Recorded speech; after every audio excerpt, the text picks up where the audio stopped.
अस्सलाम वालेकुम dear student. आज हम पढ़ेंगे application of real numbers in daily life. Real number बहुत अहम है डेली लाइफ में। इनके बगैर इस तरह से कह लें कि हम ज़िंदगी का तसव्वुर करना भी शायद नामुमकिन है, क्योंकि अगर हम गौर करें तो हम देखें काउंटिंग, एडिशन, सब्ट्रैक्शन छोटे छोटे बच्चे सीख जाते हैं, क्योंकि ये बहुत एक अहम चीज़ है साइंस में, इंजीनियरिंग में, physics, mechanical system, electrical circuit, और ये medicine, health, environmental science, computer science, even algorithm. Computer में हमें एल्गोरिथम डिज़ाइन करना है, डाटा का कंप्रेशन करना है, ग्राफिक रेंडरिंग करनी है, या फिर डाटा को एनालिसिस करना है, स्टैटिस्टिक्स ड्रा करना है।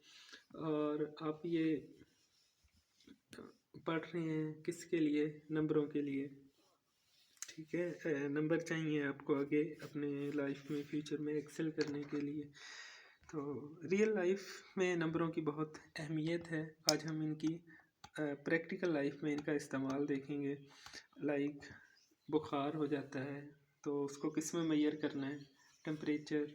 कोई चीज़ हमने पैमाइश करनी है, कितने केजी है, उसका वज़न मेजर करना है, उसका वेट मेजर करना है, तो उसके लिए हमें नंबरों की ज़रूरत है, ठीक है। टेम्परेचर को हम किन किन स्केल में मेजर करते हैं हम वो देखेंगे। उसके बाद हम ये कारोबार से रेलेवेंट है कि हमने प्रॉफिट और लॉस को हम थोड़ा समझेंगे कि ये क्या होता है, प्रॉफिट क्या होता है और लॉस क्या होता है। तो चलें हम स्टार्ट करते हैं। सबसे पहले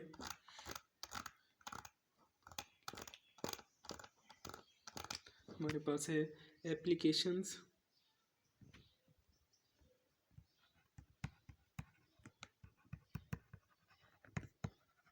applications of real numbers in daily life. तो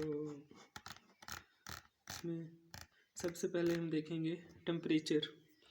देखें, अगर टेम्परेचर को अगर हमने मेजर करना है तो हमें इसको मेजर करने के लिए कोई ना कोई स्केल चाहिए। स्केल कौन कौन से हैं इसके लिए? केल्विन और सेल्सियस और साथ में फ़ारेनहाइट। ये 3 स्केल हैं जिसमें हम टेम्परेचर को मेजर करते हैं। इसको अगर मैंने सेल्सियस से केल्विन में जाना है या केल्विन से सेल्सियस में जाना है, अगर मैंने 5/9 F-32 डिग्री, अगर मैंने फ़ारेनहाइट से सेल्सियस में जाना है तो मैं ये फार्मूला यूज़ कर लूँगा। और अगर मैंने 9 सेंटीग्रेड ओवर 5 + 32 अगर मेरे पास सेंटीग्रेड में है तो मैं ये वाला फार्मूला यूज़ करके फ़ारेनहाइट में इसको कन्वर्ट कर लूँगा। तो ये वो फार्मूले हैं बेसिक जो टेम्परेचर कन्वर्जन के लिए यूज़ होते हैं, तो आपने इनको गौर से देख लेना है। उसके बाद आगे है profit and loss.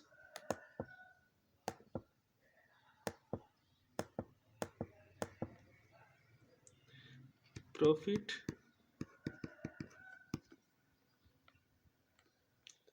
And loss. Profit P और SP selling price minus CP cost price, ठीक है। तो अगर मैंने प्रॉफिट परसेंटेज निकालने का अगर मुझे बोलेगा तो मैं क्या करूँगा? जो मेरा प्रॉफिट है वो divided by CP cost price multiply by 100 अगर मैं कर दूँगा तो मेरे पास ये आ जाएगा, परसेंटेज में प्रॉफिट आ जाएगा, ठीक है। सेकंड, अगर मैंने लॉस निकालना है तो लॉस हम किस तरह निकालते हैं? Cost price minus selling price, ठीक है। और अगर इसका परसेंटेज लेना है, लॉस परसेंटेज, तो क्या करेंगे हम, loss over CP multiply by 100, तो ये हमारे पास आ जाएगा परसेंटेज में।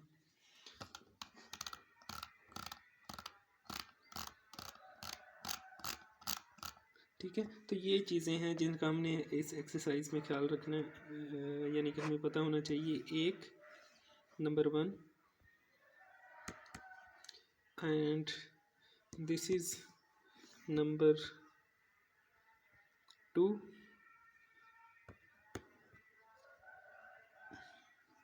राइट, एंड टेम्परेचर कन्वर्जेंस जो आपने अभी पहले देखी थी। ये 3 चीज़ें हमें पता होना चाहिए। तो चलें अब चलते हैं एक्सरसाइज की तरफ। एक्सरसाइज में पहला क्वेश्चन है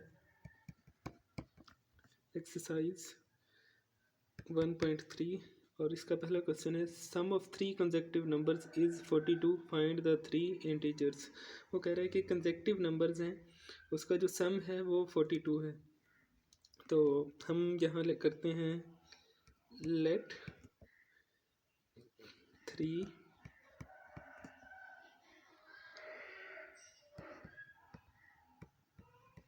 consecutive numbers are x, x plus 1 and x plus 2।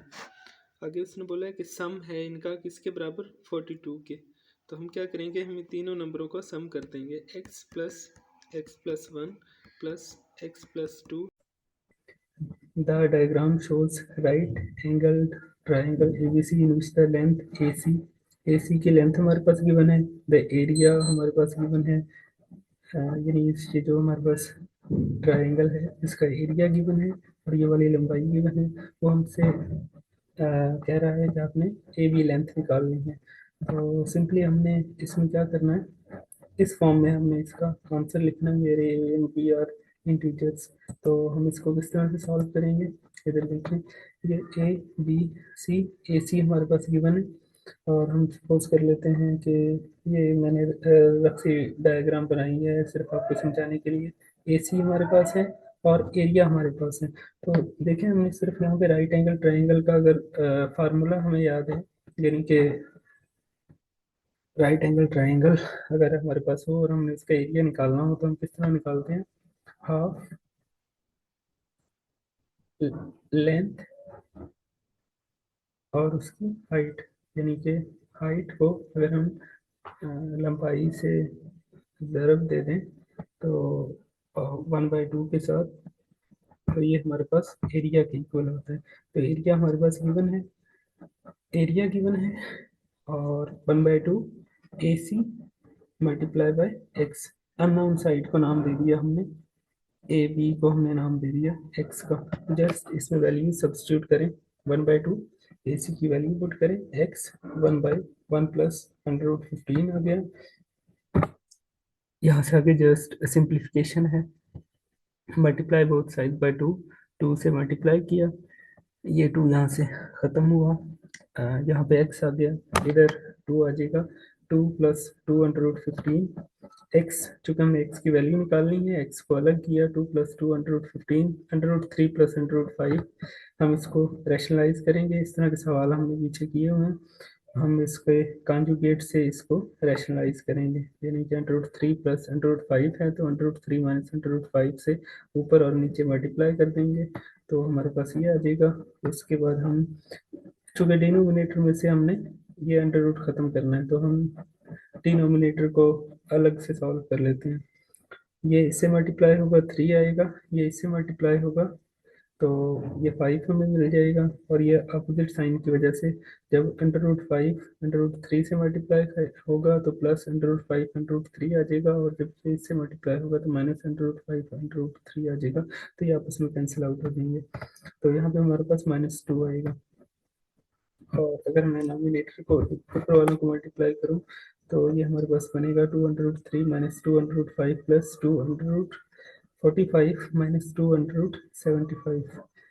हम जो सेम टर्म है उनको कंबाइन करते हैं, कंबाइन करने के बाद हमारे पास ये आ जाएगा, देयरफॉर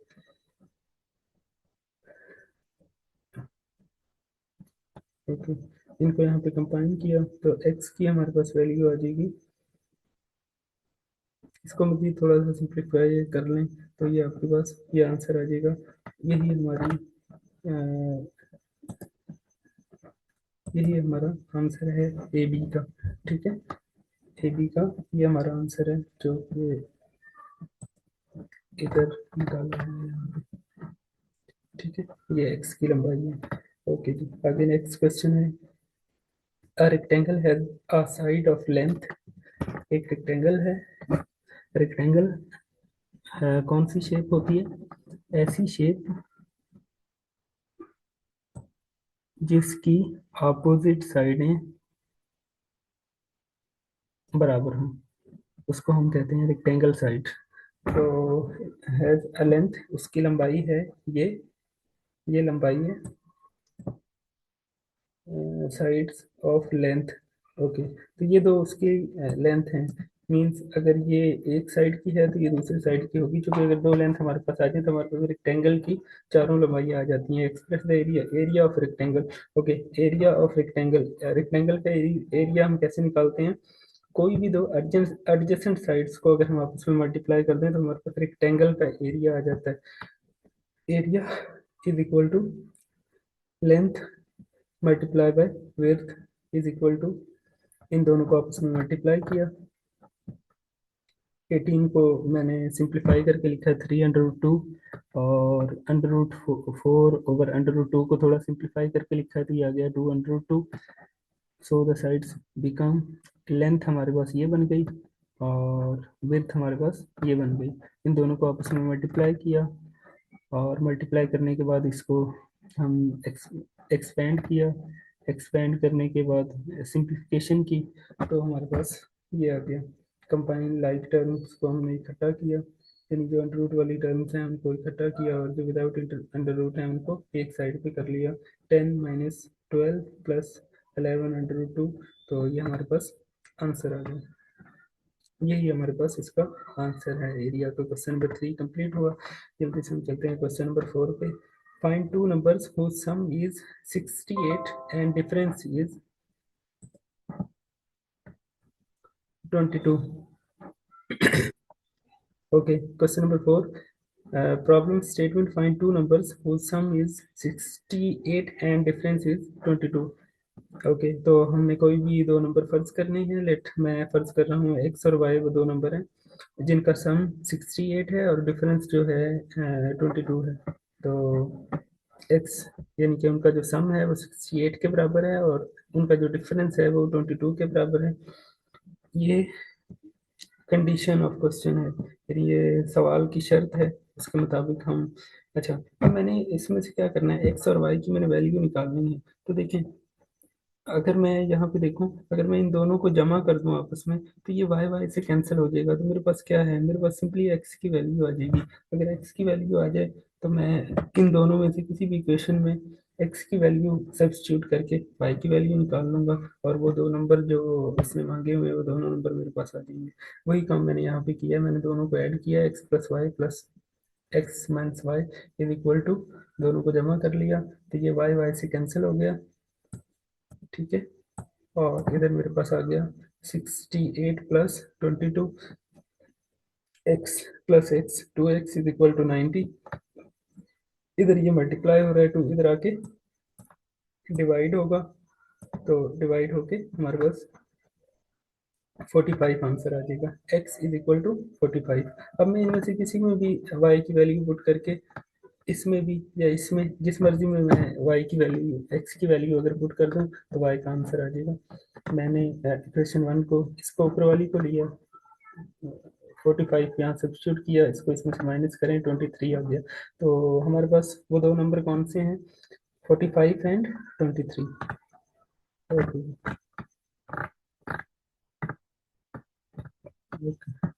आगे हमारे पास नेक्स्ट क्वेश्चन है, क्वेश्चन नंबर 5 है, टेम्परेचर टेम्परेचर कन्वर्जन से मुतालिक है। सिंपली आपने वो जो फार्मूलाज मैंने इस वीडियो पे बिल्कुल स्टार्ट में दिखाए हैं तीन, उनमें से एक फार्मूला हमें यूज़ करना है और हमने इसने यहाँ पे लिख भी दिया है, ये लिखा हुआ है कि हमने ये वाला फार्मूला यूज करना है, लेकिन आपने इसको याद कर लेना है। ये फिजिक्स में भी इस्तेमाल है इसका और यहाँ पे भी है, तो आपने इसको याद कर लेना है। कहीं ऑब्जेक्टिव वगैरह में कहीं पे आपको इसकी ज़रूरत पड़ सकती है। तो आपने क्या करना है कि सेंटीग्रेड में टेम्परेचर गिवन है, आपने इसको फ़ारेनहाइट में कन्वर्ट करना है। सिंपली आपने कुछ नहीं करना, सिर्फ सी की जगह पे आपने 48, ये जो है सी की जगह पे आपने 48 पुट करना है, तो आपके पास ये टेम्परेचर जो है फ़ारेनहाइट में कन्वर्ट हो जाएगा। आगे सिंपली अपने सिंपल सी कैलकुलेशन है, इसको पहले मल्टीप्लाई किया का साइन है। अच्छा एक चीज़ मैं आपको यहाँ पे बता दूँ, ये वो बातें हैं, ये वो छोटे छोटे कॉन्सेप्ट हैं जिनका जिन पे बच्चे कंफ्यूज होते हैं और फिर मैथ में स्ट्रगल करते हैं। अगर किसी क्वेश्चन में एक से ज़्यादा साइंस आ जाएं तो आपने सबसे पहले उनको सॉल्व करने की तरतीब क्या होती है, BODMAS, bracket, order, division, multiplication, addition and subtraction. तो यहाँ पे देखें मल्टीप्लिकेशन एंड एडिशन है, तो पहले मैं मल्टीप्लिकेशन को मैंने हल करना है, एडिशन की बारी बाद में आएगी। इसको हल करें, इसको हल करने के बाद इसको इसमें ऐड कर दें, तो मेरे पास ये आंसर आ जाएगा 118.4। तो ये है टेम्परेचर फ़ारेनहाइट में। ये क्वेश्चन नंबर 5 हो गया। आगे क्वेश्चन नंबर 6 है, sum of ages of father and son is 72। अच्छा इस तरह के सवाल ना ये PPSC NTS वगैरह या जॉब्स वगैरह, ये तो आप 9th क्लास में हैं, इससे जब आपने कभी किसी जॉब के लिए कोई पेपर देना है तो ये होते हैं लॉजिकल क्वेश्चंस होते हैं। ये लॉजिकल क्वेश्चंस अक्सर पेपरों में एक दो सवाल लाजमी इस तरह के पूछे जाते हैं। ये बिल्कुल उसी नौइयत का सवाल है। The sum of the ages of father and son is 72 years. वो कह रहा है कि यानी कि बाप और बेटे की जो उम्रें हैं उनका जो सम है वो 72 है। 6 ईयर अगो, 6 साल पहले, the father's age was 2 times age of the son, यानी 6 साल पहले बाप की उम्र यानी वालिद की उम्र बच्चे की उम्र से 2 गुना थी। What was the son's age 6 year ago, तो बच्चे की उम्र 6 साल पहले कितनी थी। तो अब आपने इसको कैसे निकालना है, ये हमें मालूम है। ये बात उसने हमें यहाँ बता दी है कि फादर प्लस सन दोनों की अगर एज का सम करें तो क्या आता है 72। ओके, आगे अब वो कह रहे हैं कि 6 ईयर अगो, 6 साल पहले, फादर्स एज वाज, जाहिर है 6 साल पहले फादर की एज अब जो है उससे 6 माइनस होगी और सन की एज भी कितनी होगी, जो अब है उसमें से 6 माइनस, यानी हम 6 माइनस कर देंगे। तो दोनों को हमने बराबर में लिया और आगे फिर सेकंड कंडीशन है कि 2 times the age of the son, यानी फादर की जो एज है वो कितनी है, 2 times son's age. Father's age is equal to 2 times son's age. ये जो इसने यहाँ पे लिखा हुआ ना वर्डिंग में, उसको मैंने इक्वेशन की फॉर्म में लिखा है, कुछ भी नहीं किया। अगर आपको इसकी समझ आ जाए, ये जो मैंने लाइन लिखी है ये इंपॉर्टेंट है, अगर आपको इसकी समझ आ गई है तो इसका मतलब है आपको इस सवाल की समझ आ गई है। ये जो इक्वेशन मैंने यहाँ पे बनाई है, ये मैंने ये जो इसमें वर्डिंग में लिखा हुआ है, अल्फाज में जो कुछ लिखा हुआ है, इसको मैंने इक्वेशन की फॉर्म में लिखा है कि father's age 6 years ago, 6 years ago, ये 6 मैंने माइनस कर दिया, the father's age was, father की एज, ये फादर की एज है 6 साल पहले, बराबर है किसके, 2 टाइम्स एज ऑफ सन। 6 साल पहले बच्चे की एज ये है तो वो 2 टाइम्स के बराबर है। तो जस्ट अब आप इसको थोड़ा सा सिंप्लीफाई कर लें, f-6 is equal to 2s-12, combine like terms, f-2s, f, ये 6 को उधर ले जाएं, f is equal to 2s-6, substitute f की वैल्यू को पुट कर दें इन द फर्स्ट इक्वेशन।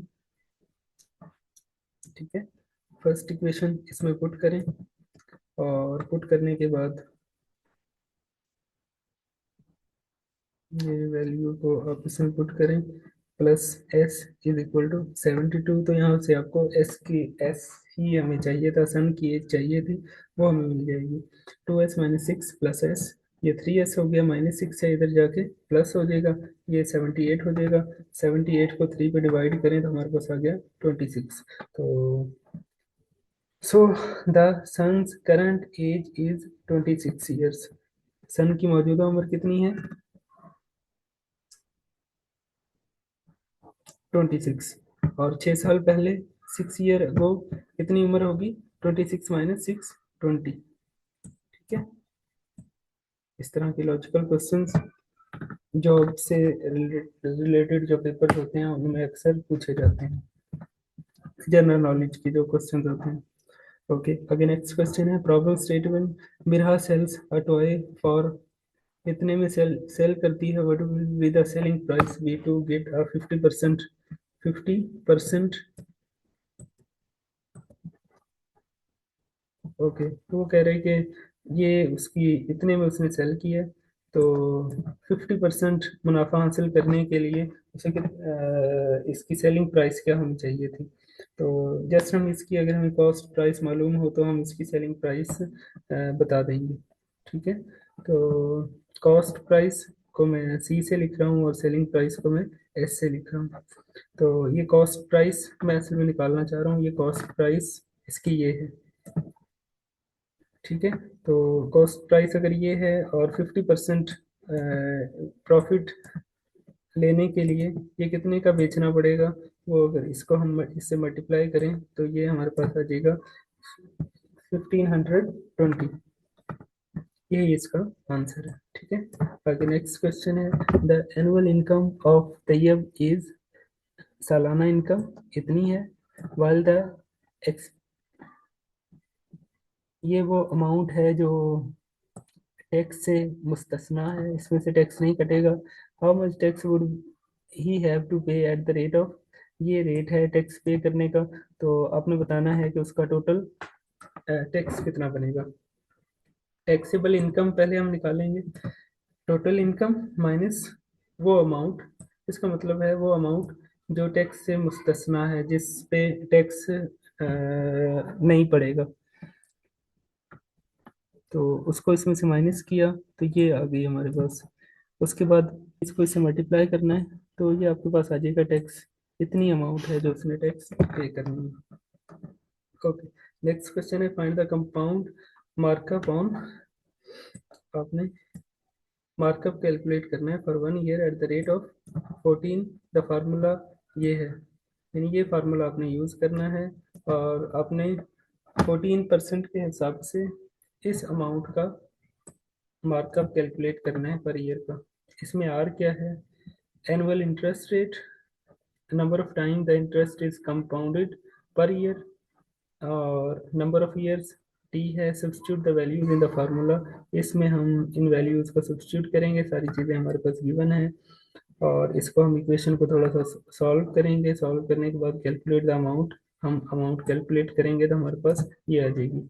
उसके बाद the compound markup is, compound markup हमारे पास ये बन जाएगा ए माइनस बी। ठीक है, तो मार्कअप ये आ जाएगा हमारे पास। ठीक है, तो इस तरह हमारी ये एक्सरसाइज कंप्लीट हुई। इसकी जो ये पीडीएफ है, सोल्यूशन पीडीएफ में, ये मैं डिस्क्रिप्शन में ऐड कर दूंगा। तो इस तरह हमारा चैप्टर नंबर 1 कंप्लीट हुआ।